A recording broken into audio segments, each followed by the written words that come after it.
Welcome to Dane County School Consortium's Youth Apprenticeship Training. In this online video, we're going to try to coach you through the process of becoming a mentor for one of our Youth Apprenticeship students. Our goal is to help you identify the difference between being a mentor and just being an employer.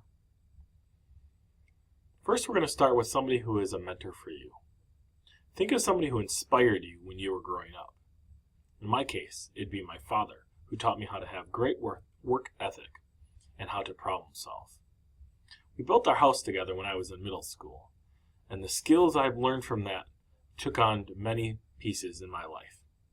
I'm even trying to continue that tradition by finishing my own house here in Monona. He taught me the entrepreneurial skills that I've been able to apply to both my sign company and rental properties. On the education front, my teacher mentor was Charlie Barr.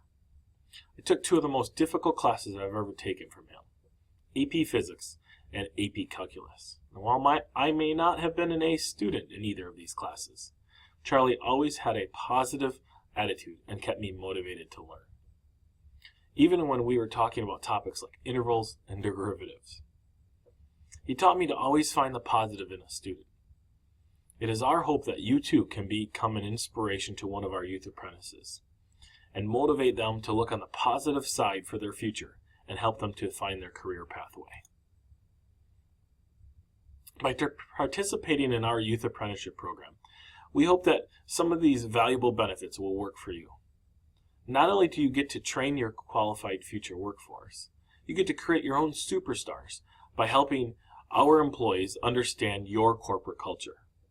You get to provide a leadership opportunity for some of your staff by giving them the opportunity to train and manage one of our apprentices. In addition, you'll enhance your organization's community involvement by generating positive publicity through participating in our youth apprenticeship program. When you think about youth apprenticeship, it's a little bit different than the other work-based learning programs, because in addition to that work-based learning, we're tying in the academic instruction of core high school classes and a technical related instruction course that applies directly towards the occupational proficiency standards that are set in the State Department of Workforce Development guidelines. These are also endorsed by many Wisconsin businesses. Students are instructed at their place of employment by skilled mentors and simultaneously enrolled in that related classroom instruction. Students who successfully complete the program are able to transition to either career employment or post-secondary training. Let's take a closer look at technical related instruction. This is set forth by our steering committee, and that mandates a set of courses that have to be correlated to the job tasks that students are working. All YA programs must follow the required statewide curriculum guideline for the industry area in which the YA is enrolled. It is the responsibility of the consortium to determine the most effective method for delivering this instruction to the students. So we have set some related courses for our students. We take a look at animal sciences. We require students to be in the animal science courses while working on a farm. In healthcare, we require students to be in medical occupations or medical terminology classes while working in a medical office or as a nursing assistant. It is very important, as you can see, that it requires the specific classes that tie in directly to the pathway that our students are participating in. Often our schools don't have enough specific instruction that ties directly to the skill standards, and in those cases, our students attend an evening class. Here's one for construction. We take them through some very specific commercial construction techniques that they can't learn in their high school courses. In our pharmacy technician program, we also talk about pharmacology and other techniques to help them be more successful as a pharmacy technician for employers. In addition to our technical related instruction, we have the school-based learning. They're taking the course in their school that also is in their career area and meeting other requirements to get their high school diploma. These courses are linked to the skill standards and their program of study. Students may also receive instruction at the secondary school, technical college, university, or other avenues. Many students in the YA program are earning dual credit as well as industry certifications. When we take a look at work-based learning, this is the part as a mentor you're going to get to evaluate students on. You're able to check off their skills and making sure that students meet your minimum requirements. In our case, they have to earn a 2 or a 3 on a checklist to become a successful youth apprentice. The YA curriculum is written so that the required learning objectives for each worksite can be incorporated into on-the-job training. Ultimately, the skill competencies must be demonstrated at the worksite, with the student showing a proficiency by earning that 2 or 3. So who is an apprentice? They're typically a junior or senior in high school who are seeking training in a specific career pathway. We've already vetted them for previous career training to make sure that this is an area they want to pursue. So when we call to set up that meeting or ask you to consider a student, you know you're getting somebody who has already been filtered and has met some of our minimal requirements. As a mentor, you're the person we're asking to provide a little bit of guidance to our students. Give them a little bit of encouragement, teach them some skills, and facilitate a workplace readiness. We need to make sure that they show up on time and meet your needs. And if they don't, the best part is you have the school here as a partner to help you. Speaking of the school, several times throughout the school year, our coordinators will ask you to complete an employability skills evaluation to be used to help determine a school grade. Occasionally, they might discuss the checklist, which is the final tool they'll use to determine if a student earns their youth apprenticeship certification. They use this evaluation tool to give the student a grade, along with some other documents that they might have the students complete throughout the year. So that skills checklist. This is what we use to document the students' learning on the job site. Occasionally, they might show this to you and ask how students are doing. In today's case, we're going to use the architecture and construction checklist. And you'll notice that every student will do some core skills. They're fairly basic, general workplace needs that students should be able to apply for you and in most cases anywhere. In addition, we have some safety requirements. In the construction area, we have OSHA 10 and first aid certification, which are required for each student. In our night class, we do provide this training for students.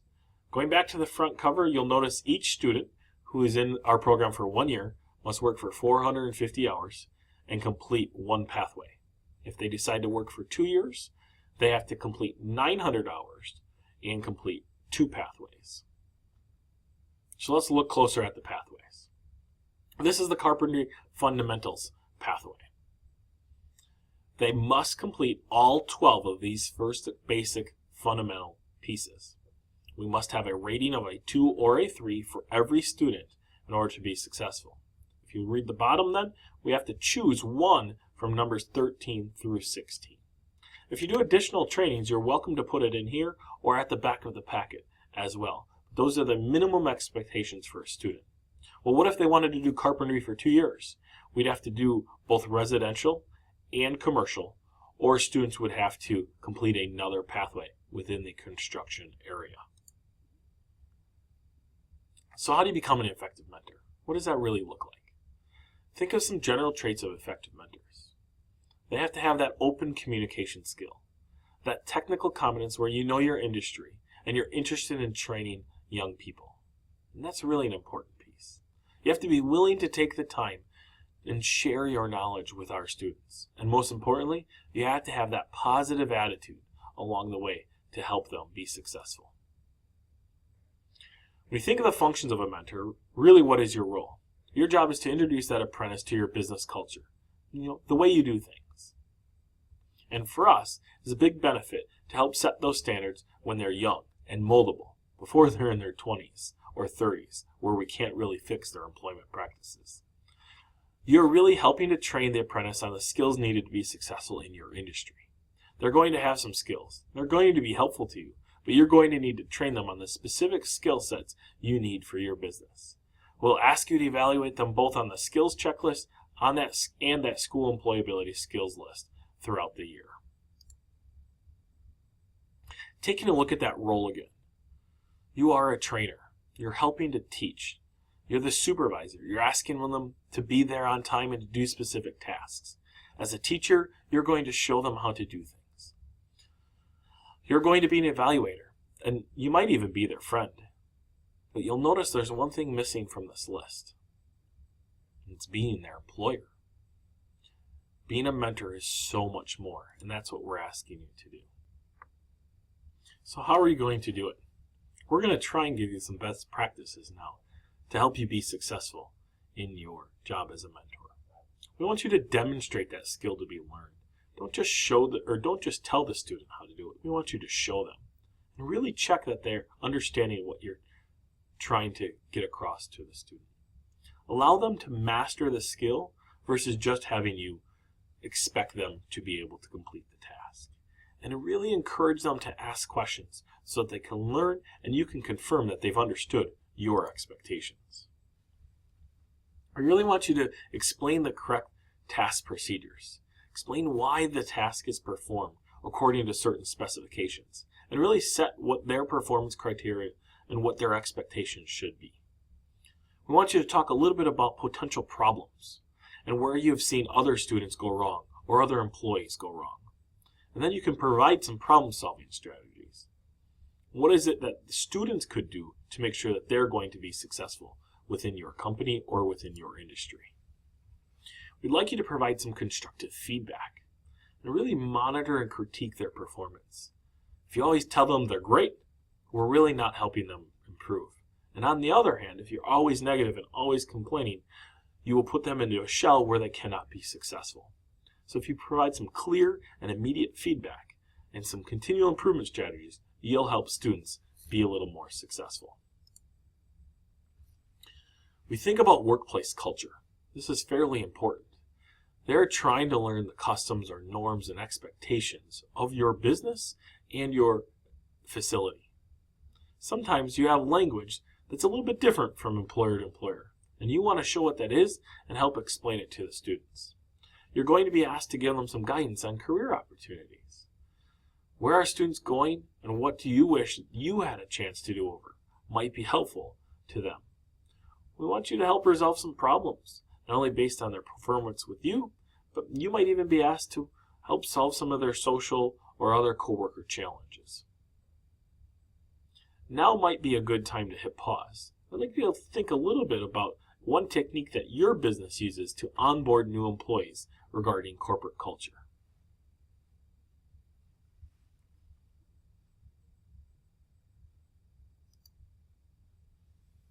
All right, thank you. I want to leave you with a few things about where are students today and what is their mindset. I always like this list from Beloit College. Did you know that most of our students grew up in 1997 or 98? Some of them might even be 1999. Think of what they're experiencing and how they are different from where we are at. Hybrid automobiles have always been produced. Google's always been around. These students have never licked a postage stamp. They think email is formal, where text, tweets, and snaps are casual. They've always had Wi-Fi everywhere. They only know Charlton Heston from the NRA. The Lion King's always been on Broadway. We've always had HD TV, and we've always been in debt. We also need to understand what they're dealing with. Think of all these other challenges in addition to working for you. Transportation, extracurriculars, and peer pressure. You know, the thing for me is that the moment they walk in and they want to plug their phone in, that's all they care about. Think of money, class time, dealing with their teachers, their family, hormones, drugs, alcohol challenges, showing that individualism. They have a lot of challenges. Another big one is now that they have the extra freedom of becoming a youth apprentice. That means going to come with more responsibilities. And how can you help them with that? One of those is by building self-esteem with them, by giving them positive praise, in addition to some criticism. But if you only criticize, it'll be too negative. You want to give them some compliments. You want to recognize them for doing a good job. You want to highlight the things they're doing well and recognize some of the challenges. You need to be able to build that trust. You want to be a positive role model for these students. instead of just showing a lack of interest. You want to show them where there are opportunities for them for success and highlight those, and don't use so many put-downs or negative labels. You want to set some high expectations to provide a great experience for students.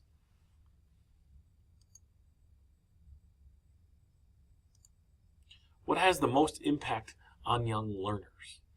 How do they feel about themselves? And really having the opportunity to learn, earn, and excel. Students love feeling that sense of accomplishment. They like being treated with respect, and they want to have the opportunity to progress and advance. They really do like being challenged. They won't admit it now, but they really do. Some other techniques that you can use to help encourage the open line of communication are open-ended questions. Instead of saying, "Did you learn anything new at school today?" I feel like I might say that to my son. What I should say is, "What new things did you learn at school?" Did you hear the difference? He's going to respond with something instead of just saying, "Well, nothing." Instead of, "Will you finish that by Friday?" you might want to try, What will you need to happen to get this done by Friday?" Not only does it help the student understand the deadline, it also helps them to prioritize the task to meet the need that you have as an employer. One of my biggest frustrations is when students say, "Good enough." I don't want our mentors to have that mindset either. It's not good enough. We can always do a little bit better. Because if it was good enough, 850 people would get food poisoning. If we only had 99% accuracy, 1,000 ATM machines would dispense the wrong amount of cash. I'd like that. The post office would get 500,000 pieces of mail wrong every day. 12 newborns would be given to the wrong moms. 2 planes would crash every day at O'Hare.